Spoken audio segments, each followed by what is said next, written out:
e karme verification ma megwa jemi ma Paul wa no lokel lo bechuli me achiel watiki ngom mukene ma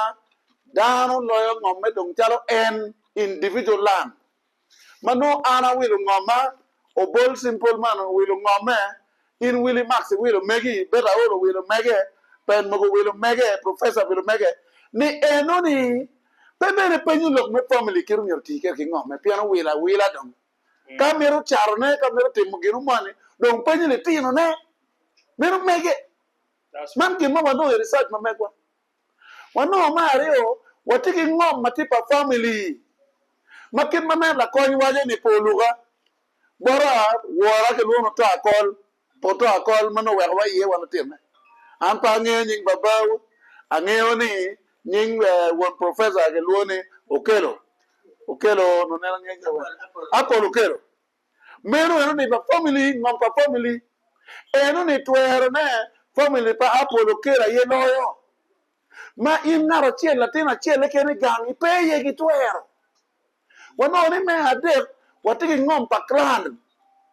ma winyo kiweni one clan ma megwa pa bokal ngom en ma megwa men pa community me pa bokal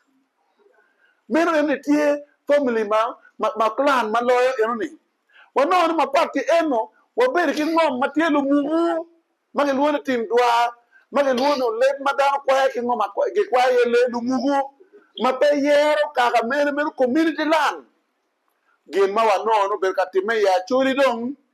loki eno kelo nywane kindano kar madano ake kam mage dok pajo ngom mano ti community madano kwa ye ngom lu mugu ki kwa ye le lu mugu ngom mano dano dware lu mugu ngara che leken a chero magre dong mege dong ni acha ro bot balado ane atigi twero gen yedong mere gin mu kelo peke lu bachuli mamiro wa nyang kama peke wa lu bachulu aye obiru ki kum dok mekam man monyo kelo wekam papere achuru ni mit pa ngom kar madate kam achuru no ngom ya chuli pe ki charu ngom pe ini wino ngoma wili mas ka ini la rema ka bini area ma megwa ipapo arawa ni wili max ini chak per ko lam do kulu man megi ina rema pir tek iberkan gi mayne timo imio chiling me nyono la ora piani no community tie ge nerne kamana mi ne adati ngoma mega ana ya tie ge twer peti ngarumo ka bene formula yo mio no ana ker formula pincha wa ne nerba man la rema matek ma pira tek wa bere kwera tigi peka ma kumane gangi nyo che ne rodano nyo mone moti kunu nyo la wol moti area ge mi rio ho biru kan atam le tem net ku ja to ken we ho ber kan formula bere pingi nyuti a churu no pe ngene ngom ke charo pero me ngom chake lo ke kam kar madano o kam madong dano bere kam jo matiri ngom nge kam dong ka ine mer fu ma no ke pa e chulu tilinge pa pe kar me puri ni a chulu chako men we o ngom kar pon ne tiero man dong mera pa ngo pa ko na we o ton mega kuja dano a ke kam me dok gang dam do cha lo ba chuli karo me le pil cerdo mera mak wa pala wora dong geye lu dir man ne wang ngom ke ngo ke mu kene be do to ker dong peke jo mu dong man na lu dir mu kene mu do e kam lu do lu lu te no borgi lu te mo do e kam be dong ke par ni ngali ma da di be dong peke man e kam peke ba chula ya no kala bin lo ma cho ngom professor dan peke ko ma to ana ta ni wunu medde me ko nya chuli pien ka family cho ngom mata to ti ko indin family latin mo macha pero mo biru cha ko char ngom kene winye mele witna la ko ka logo ka kare ana winye malit ni lo tela mo kene ko chero bor wot da biru na chana ka waje bor ni log me cho ngom ki jokko lo bachul man ti plan me my ngom one what members of parliament kay nyang ni plan mo ti a ke ministry maga tiga tiki Uganda Land Commission me biru ka timu je maraji kom kaka wano chere nyin parliament me Uganda cho wayno mo merni cho jokko en ko pero mo ay wa parliament me Uganda e bir no kan peñ bor wodi ka wayne giri en nan taw ki mara ati lori ka lori tie iri ti ma dressing lori ni nyim parliament me Uganda o mio lo monare won ko way politician bir no kan lo kan wa parliament ana peye ana ma mo kar ken ka dwe ma biro okin pipi ujara honorable pa nge ngom ti me kuma wa ber kwere piny wa no nan ker ma ti ker ngom mati customary maro mo ber ke registry mati ka time lobo Ghana wa cha ko study ma wa study gineno ne wa no latin ma mag luno kema mati office pa speaker me parliament Uganda wa ter gini ene parne ke yup check wa mero wa kele nyim parliament Uganda kita mailo lam tigi registry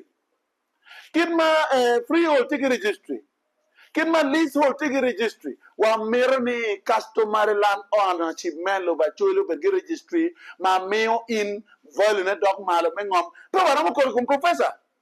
professor tika implementing chick ma kero ka in parliament pe kero chick pero el professor pingo po ke registry ma ko no woni parliament po temo amer wajene eno ne tie program ma o ge yo da wa be yele yemen ne legal team me parliament o mede wa gine no teme donc kitum bora chalo member of parliament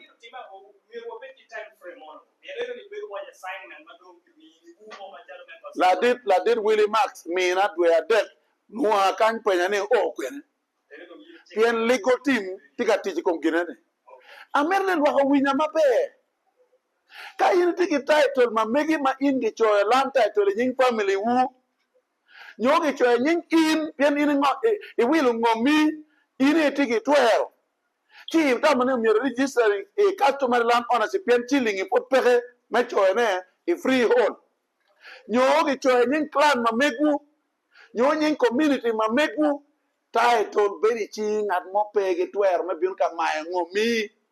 kadu yak title ki chi ka in pe ker chi ni amene ke lock title ndo ka nyinga to ker ma pat perro mo kwanyo ngomi ana tamne lo tela mi ru koin lwak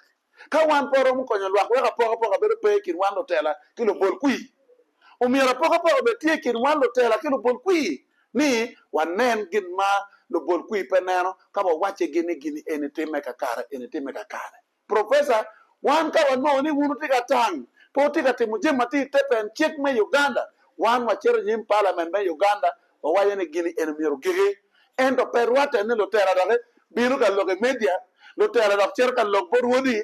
ka lo tampa wodi maku nor wodi ko be sensitization pa ministry go niang go ye ni process miro medanyin bien kar wodi ko ero uno ber nya wan lo tera ni wan wodi wa no gini pen yawa o miro po medanyin anta no communication mo ke bot won ba meka pabu wori ma chuli ngare mo po wacha ko ro tiak ni chochi ene petika kar pa ya no o mi ana lega kan wor tie be pien wor ene wa ini tema dressing problem atie wor ma chel ene ni communal land mage charo go nana chuli ki betimo ni man ene professor kerikum church ni dam tika ko ni ka wor tika mi land title kalan mano lokti ye ma community tike ko ni ngom ene ti ngom palwak me community kan manere wana kwa ye die kwa ye lewa ngom ti ngom pa community makan manan wana watikere charo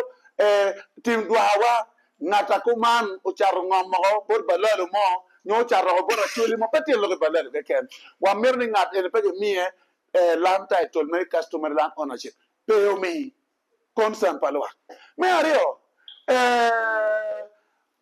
ni nana chuli mu kere mu be choe te gene war ka ko ni kono ongi na pati nana chuli ni wilu ngoma conflict ye no conflict pe ka conflict pe ke nyu ana char ngoma mega ma ana tie ke twer kena char family e dili gere pa ero ka ngoma pa family wajani ngato char ngom le tin mu kere pongio nyu ene pa clan ngato char ngoma clan po ye inana chuli kono ina chuli ni merge treating in ma rom pege mini certificate log mo ker matieni ka mo ker tie clan mati mix up clan ma lo ne page ani ro be ni to mo ker do nya kenyu to mo ker ka ga ni ni tie we ko kyo jo em ni mi ni ka ga me ke ni cho nyingi jo cha ni we kyo ka ko ko tie pege mi la title me ko ncha mati ma dante wa jane